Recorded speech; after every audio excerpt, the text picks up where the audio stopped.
Yo, good morning. Welcome back to another episode of The Source. So last night's video went 1-1. That first 5 under hit at plus 100, which is nice, but the Red Sox lose to the Angels, so we break dead even in that one. In this video though, it's Friday night and the NBA Finals are back. Game 4, Boston leads the series 2-1. We're still in Boston. Warriors, Celtics, let's go. Welcome to The Source. The Source.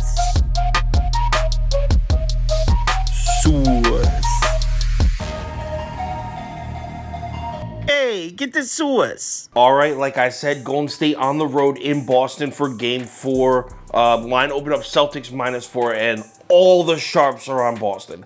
All of them. 93% of the money on the Celtics, despite the bets being split pretty even. So all the big money is on Boston. And nothing changes overnight into early this morning. I'm standing here around 9:30 a.m. Eastern time right now. Still, all the money's on Boston, and we're still looking at Celtics -4. No changes. All right, let's run through a real quick breakdown. We'll start with game 3. I really don't like how Steve Kerr waited till the third quarter to switch Draymond Green onto Jaylen Brown. It worked so well in game 2. But in game 3, he doesn't make that switch. He doesn't put Draymond on Jaylen Brown until the third quarter. I'm guessing his reasoning for that is to catch the Celtics off guard straight out of halftime and spark one of those crazy Golden State third quarter runs. And it kind of worked. I mean, it did work, actually. It did work. Golden State got their third quarter run off, so Steve Kerr's plan worked. It sparked the run. But at what price? Because Jaylen Brown had 17 points in the first 11 minutes of the game, and Boston was up 13 after the first quarter. So that is something we want to look out for tonight, especially when it comes to placing live bets. When does Steve Kerr put Draymond Green on Jaylen Brown? Personally,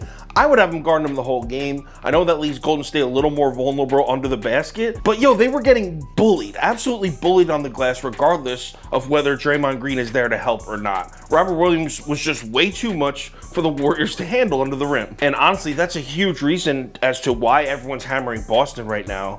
That's why they look so good, was Robert Williams just dominating Kevon Looney, right? Dominating him on the glass. So Steve Kerr subs him out, goes small. Warriors are then running Otto Porter and Draymond Green at the 4 and the 5. Steve Kerr's like, yo, if I put my big man in there, I'm still getting beat on the glass, so let's at least try to beat him with speed. So why didn't that work?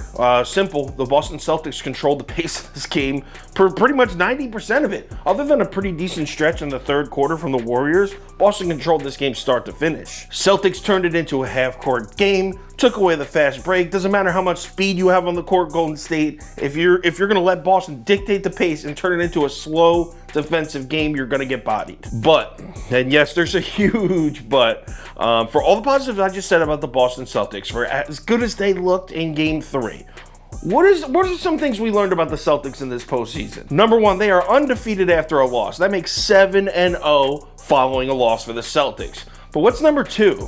They usually follow up a win with a loss as well. Yeah, they swept Brooklyn, but since then, they're just 3-6 in a game following a win. Oh yeah, and you want to know who else is undefeated after a loss in these playoffs? Golden State, they're 5-0 also. So the idea that Boston is now taking control of the series and it's not going to seesaw back the other way, it sounds a little crazy to me. Look, as you probably figured out from that last point, I am taking Golden State and the points here. Give me the Warriors +4 also. I'm taking the Boston Celtics team total under 108.5. I may put a full unit on that. I like that a lot. Let's go. Final ticket posted on KyleKirms.com and the Sauce Network app. All of our team's picks for every single sport posted right on both the website and the app. Check it out. Also, if there's any crazy last minute changes, injury updates, money shift, line movement, anything like that, I will keep you posted on Twitter, Instagram story, and Facebook. So make sure you check one of those 3 platforms before you place your bets. All right, it's Friday night. I believe we have 15 MLB games tonight. Of course, NBA Finals Game 4.